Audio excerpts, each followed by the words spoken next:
قانونی معاملات پر ہمارے ساتھ بات کرنے کے لیے موجود ہوں گے معروف قانون داں صلاح الدین احمد صاحب. صلاح الدین صاحب بہت شکریہ اپنا وقت دینے کا. سب سے پہلے تو یہ بتائیے کہ سپریم کورٹ میں وہ 63A کی تشریح کے حوالے سے بہت مطلب ہے کہ شور مچا ہوا ہے, سب پوری قوم کی نظریں اس معاملے پہ جو ہیں گڑی ہوئی ہیں. اچھا, اس پہ سوال یہ پیدا ہوتا ہے کہ جس طرح سے جسٹس منیب اختر صاحب نے ایک خط لکھا اور اس خط کو پھر آج جو ہے چیف جسٹس صاحب نے پڑھ بھی دیا, تو لوگ بحث یہ کر رہے ہیں کہ اگر وہ بینچ سے الگ نہیں ہوتے لیکن شریک نہیں ہوتے تو اس کے بعد کیا نئی بینچ پھر بھی بن سکے گی؟ دیکھیں, اس میں اس چیز پہ تشریح کرنے کی ضرورت ہوگی کہ آیا پریکٹس اینڈ پروسیجر کا جو قانون ہے اس میں وہ کمیٹی وہ سیکشن 2 میں بنتی ہے, وہ کمیٹی جو ہے وہ کسی ممبر کی غیر موجودگی میں بھی پروسیڈ کر سکتی ہے یا نہیں. غالباً علی ظفر صاحب نے اس پہ آج ایک ایشو اٹھایا تھا, تو وہ چیز obviously سپریم کورٹ کو کنسیڈر کرنی پڑے گی. مگر دوسرا میں سمجھتا ہوں زیادہ اہم جو معاملہ ہے وہ یہ ہے کہ جو اس آرڈیننس کے ذریعے ترامیم لائی گئی ہیں پریکٹس اینڈ پروسیجر ایکٹ میں, اس آرڈیننس کی وائریز جو ہے, اس کی کانسٹیٹیوشنلٹی جو ہے وہ سپریم کورٹ میں چیلنج ہوئی ہے. آپ کو یاد ہوگا کہ جب انیشلی بھی یہ پریکٹس اینڈ پروسیجر کا قانون آیا تھا تو اور جب فائز عیسیٰ صاحب جب چیف جسٹس بنے تھے تو انہوں نے پہلا کام یہ کیا تھا کہ باقی سارے کیسز کو ایک سائڈ پہ, اور جبکہ اس میں کئی پرانے کیسز بھی تھے, مگر ان سب کیسز کو ایک سائڈ پہ رکھ کے پہلے پریکٹس اینڈ پروسیجر کے قانون کی جو کانسٹیٹیوشنلٹی تھی اس پہ انہوں نے فل کورٹ تشکیل دی تھی اور پھر فل کورٹ نے اس کو اپہولڈ کیا تھا. میں سمجھتا ہوں ضروری ہے کہ ابھی بھی بہت سیریس نیچر کے چیلنجز ہیں یہ جو نئی ترمیم لے کے آئے ہیں آرڈیننس کے ذریعے, تو میں سمجھتا ہوں اس میں بھی مناسب یہی ہوگا کہ سپریم کورٹ اس میں فل کورٹ ایک بٹھائی جائے اور وہ ان امینڈمنٹس کو جانچے کہ آیا وہ آئین کے مطابق ہیں یا نہیں. یہ کیا وجہ کہ جو پریکٹس یہ جو پروسیجرز ہیں ایک دم اتنے زیادہ اہم ہو گئے, ورنہ ایک عرصے سے چلتے رہتے تھے معاملات, کیا وجہ ہے کہ حکومت کو اس پہ قانون سازی کرنی پڑی؟ کیا آپ سمجھتے ہیں اہداف ہیں, کیا ٹارگٹس اچیو کرنا چاہتی حکومت اس کے ذریعے؟ دیکھیں, یہ پریکٹس اینڈ پروسیجر میں ترامیم کی جو بات ہے پہلی مرتبہ تبھی ہوئی ہے جب سپریم کورٹ کا فل کورٹ نے, اور یہ بھی نہیں تھا کہ وہ پہلے تو آپ کہتے تھے کہ کسی ہم خیال بینچ نے کوئی آرڈر پاس کر دیا ہے یا کچھ ہو گیا ہے. سپریم کورٹ کے فل کورٹ نے بیٹھ کے ایک فیصلہ دیا جو ریزرو سیٹس کے کیس میں فیصلہ آیا.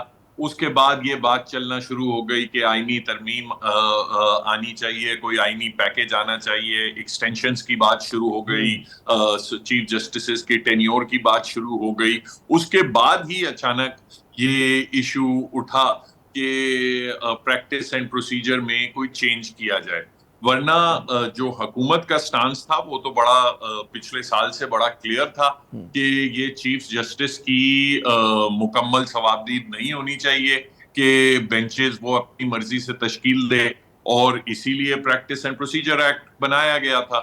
اور اب اچانک اس کو چینج کر کے دوبارہ سے چیف جسٹس تمام اختیارات چیف جسٹس کو دینے کی کیا ضرورت تھی اور کیا ارجنسی تھی, وہ تو حکومت ہی یہ بڑے سوال ہیں. اچھا یہ بتائیے کہ وہ جو 63A پہ بہت زیادہ بحث ہو رہی ہے کہ گو آج اس کی کارروائی نہیں ہو سکی کیونکہ منیب اختر صاحب موجود نہیں تھے, وہ نہیں بیٹھے.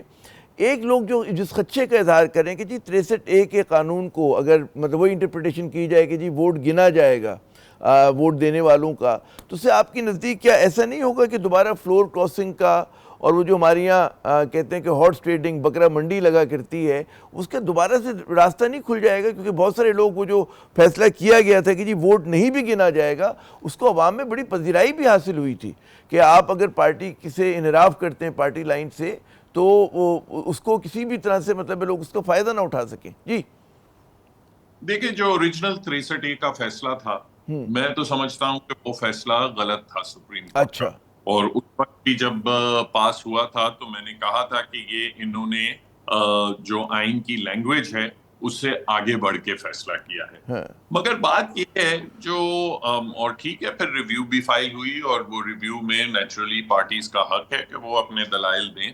مگر مجھے ایک جو افراتفری کی کیفیت نظر آتی ہے کہ ایک دم جب یہ آئینی پیکیج کی بات شروع ہوئی کہ آئینی پیکیج آنا ہے آئینی پیکیج آنا ہے تو ایک دم پھر یہ ایشو بھی آ گیا کہ 63A کا کیس کیوں نہیں لگ رہا 63A کا کیس کیوں نہیں لگ رہا کیونکہ پچھلے ورنہ یہ جون سے پہلے جولائی سے پہلے تو کسی قسم کی کوئی بات نہیں ہوئی تھی. اس وقت بھی پریکٹس اینڈ پروسیجر کا قانون موجود تھا. اس وقت تو کوئی بات نہیں ہوئی تھی کہ 63A کی ریویو جو ہے وہ فوری طور پہ لگنی چاہیے.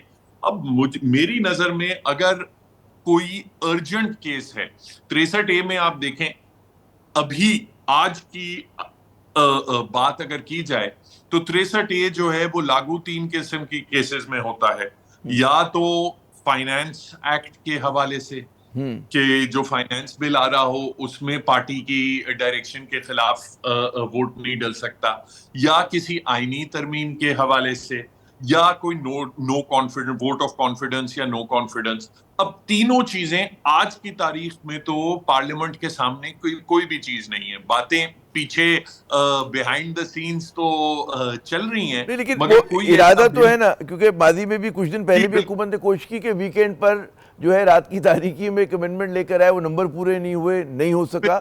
تو اب ظاہر ہے کہ وہ کئی جگہوں سے کئی اطراف سے کوشش کر رہے ہیں. اس میں بعض لوگ کہہ رہے ہیں کہ جی یہ بھی اسی سلسلے کی کڑی ہے کہ دوبارہ 63A کو کھڑا کر دیا جائے اور فلور کراسنگ کی اجازت ہو.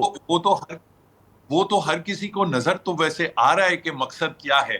مگر مجھے جو اعتراض ہے وہ یہ ہے کہ عدالتیں جو ہیں وہ یہ چیمگوئیوں پہ یا جو پیچھے بیک ڈور ایکشن یہ پلاننگ ہو رہی ہوتی ہے اس پہ کیسز کی ارجنسی ڈٹرمن نہیں کرتی. کورٹ جو ہے وہ ارجنسی ڈٹرمن کرتی ہے جو چیزیں ایکچولی گراؤنڈ پہ ایگزسٹ کرتی ہیں. اور آج تو گراؤنڈ پہ کوئی ایسی چیز نہیں ہے کوئی کانسٹیٹیوشنل پیکیج نہیں ہے. آپ کو لگ رہا ہے یہ جو پھرتی دکھائی جا رہی ہے بعض کیسز میں اس کے پیچھے بھی کوئی مقاصد ہیں؟ ظاہر ہے کہ عدلیہ کی طرف سے بھی نظر آ رہا ہے کہ عدلیہ تقسیم ہے, نظر آ رہا ہے کہ بظاہر لگ رہا ہے کہ حکومت چاہتی کوئی شخص رک جائے, وہ چاہتی کہ اپنی مرضی کی ترامیم ہوں, اپنی مرضی کی ان کی بینچز بن رہی ہوں. تو اسی سلسلے کی کڑی ہے اور اس سے کیا بہت زیادہ ڈسٹارٹ نہیں ہو رہا ہمارا اعلیٰ عدلیہ کا نظام؟ دیکھیں بالکل میں سمجھتا ہوں اس پہ پھر اگر سپریم کورٹ کے اوپر تنقید ہوتی ہے تو اس تنقید میں پھر کچھ وزن بھی ہے. اب بات یہ ہے جو میری رائے میں سب سے زیادہ اہم جو کیس اگر کوئی آئینی اعتبار سے سپریم کورٹ کو سننا چاہیے وہ تو جو ملٹری کورٹس کے حوالے سے جو فیصلہ آیا تھا جس کو سسپینڈ کر دیا پھر سپریم کورٹ کی لارجر بینچ نے, وہ کیس سننا چاہیے. اور اس کی وجہ یہ ہے کہ وہ ایک تھیوریٹیکل کیس یا کوئی کنسپیریسی یا وغیرہ کو پروموٹ کرنے کا کیس نہیں ہے. وہاں تو ایکچولی لوگوں کے ٹرائلز افیکٹ ہو رہے ہیں, لوگ اپنا قید میں ہیں اس کیس کی وجہ سے. تو آپ وہ پریکٹیکلی اسپیکنگ وہ بہت زیادہ خواہش کی بالکل آپ نے کہا کہ ترجیحات جو ہیں ظاہر اس پہ ہو سکتا ہے کہ قاضی صاحب کی ترجیحات کچھ اور ہوں اور آپ کہیں اور ان کو چاہتے ہوں کسی اور سمت میں چلیں. ایک اور ہم نے دیکھا وہ 300 وکلاء نے خط لکھا, اس میں غالباً آپ کا بھی میں نے دستخط, اگر وہی صلاح الدین احمد صاحب ہیں تو آپ بھی ہیں اس میں, کہ جی وہ جو ججز ہیں وہ اگر آئینی ترمیم ہو جائے تب بھی وہ حلف نہ لیں.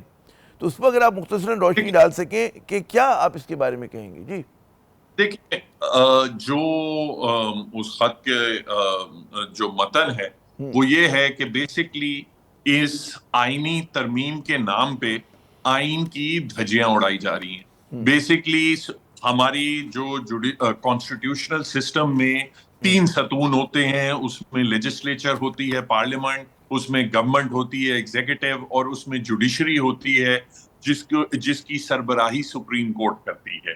بیسکلی اس آئینی ترمیم کے تحت اس آئینی نظام کا ستیہ ناش کیا جا رہا ہے. اور جو جوڈیشری ہے اس کو ڈسٹروائے کیا جا رہا ہے. سپریم کورٹ کو ابولش کر کے ایک نئی فیڈرلی کنٹرولڈ کورٹ کو قائم کیا جا رہا ہے. ہماری رائے میں کم سے کم کسی بھی جج کو یہ زیب نہیں دیتا کہ اس ماتحت وفاقی عدالت میں وہ بیٹھے. جناب صلاح الدین صاحب بہت بہت شکریہ، آپ نے اپنا قیمتی وقت دیا. یعنی کہ صلاح الدین صاحب کو کہنے کا کام جو ہے وہ خطرے میں اور اس کو تباہ کیا جا رہا ہے. یہاں پہ ہم لیتے ہیں وقفہ. وقفے کے بعد جب دوبارہ حاضر ہوں گے تو گزشتہ ہفتے آرمی چیف نے پاکستان کے بلکہ کراچی سے وابستہ جو بڑے بڑے کاروباری حضرات تھے ان سے بھی ملاقات کی. اس میں پہلی مرتبہ ایس ایم ای کے نمائندوں کو بھی بلایا. کیا پیغام دیا گیا؟ کچھ تو جو ہے شیئر ہو گیا میڈیا پہ، بہت ساری باتیں نہیں ہوئی ہیں، تو کچھ ان پہ بات کریں گے لیکن وقفے کے بعد.